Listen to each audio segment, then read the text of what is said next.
Greetings! So if you remember, a while ago I did a review of a drawing tablet. So it was one of those screen drawing tablets and I really enjoyed using it. Recently, the company that sent me that tablet wrote to me to tell me that they had a new product that was kind of a secret or a mysterious release because there was very little info available, and they wanted to know if I would like to try it out and make a video about it. I was curious about this item, so I agreed, and eventually I received the tablet.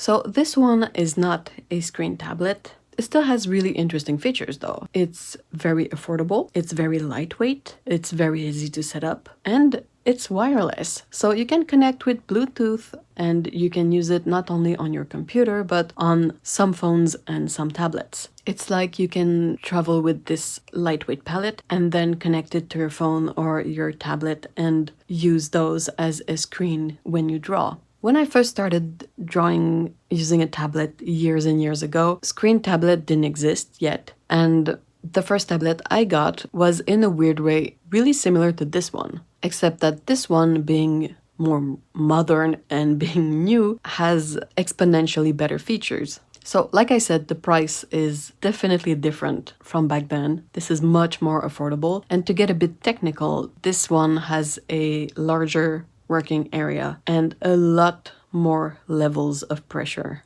than the tablet I had back then. To be expected, of course, but it still made me smile. The fact that the tablet is wireless is also quite enjoyable because you can really easily set it down on your desk or any kind of surface wherever you want to work. You're not limited by the length of the cable, and also the cable is not in your way ever. I also quite enjoy the fact that you can store the pen in the tablet itself. Now, if you've used drawing tablets of any kind before, you know that there's always a moment where you've misplaced your pen and look for it through the mess of your work area if you're a bit like me. So having a way to store the pen in the tablet seems really nice. So everything came into this box, and you don't really need a lot for this tablet, which is great. So basically you have the tablet. It comes with a little bag of replacement nibs for the pen. The pen is already in the tablet, and then there's a small cable for charging up the tablet. The storage area for the pen also doubles up as a way to keep the protective sheet on the tablet. The way this sheet is intended is that you can put a drawing underneath and then draw on top of the drawing to transfer your drawing to whatever you're using digitally. That's something that my old tablet had as a feature too, but it was so much smaller.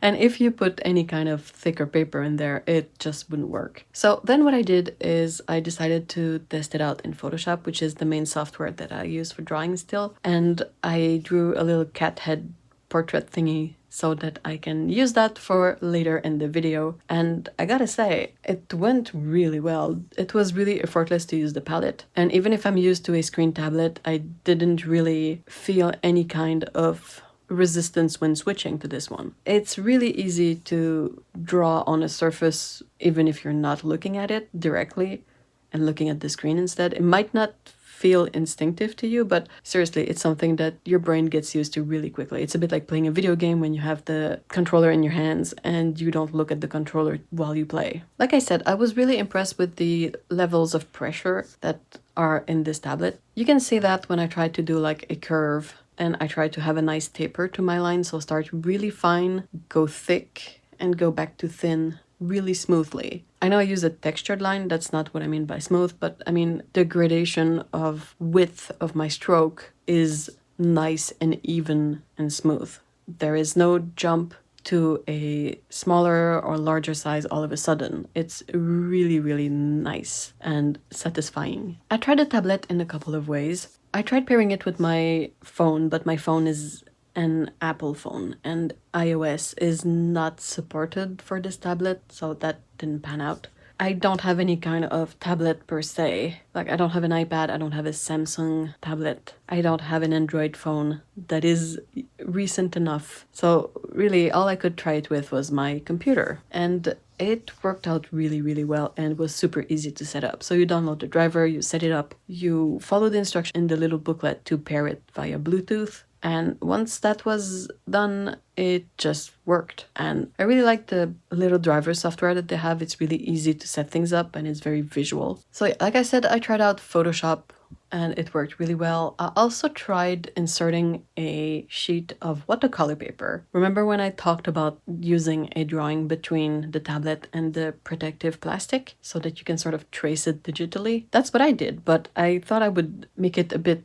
harder on the tablet just to see how it would take it by using 140-pound watercolor paper, which is a thicker paper. And there was no difficulty whatsoever. Like, it just worked exactly as if I hadn't put any kind of paper in there. And I was impressed by that. I also tried the tablet with Good Notes, which is an app for taking notes as if you were taking them on paper. So you write by hand, you can add doodles very quickly and rapidly and instinctively. So I wanted to try it with that too, and it just worked really well. There was one little thing, however, that I noticed when I was done with all my drawing on the tablet is that it will leave sort of a mark on the protective plastic. Like, you can see where I used the pen on the plastic. I haven't used this tablet long enough to know just how permanent that mark is or how it looks after using it for a while, but it did not affect performance at all. It's just aesthetically, if you look at the right angle with the right light, you can see the lines you did in a sort of cumulative way. So my main recommendations would be to really take the time to read the little pamphlet with instructions. It's only 2 pages. It's really simple, but everything is in there. And the way to pair the tablet, the way to start it and shut it down, it's all in there and it's very simple.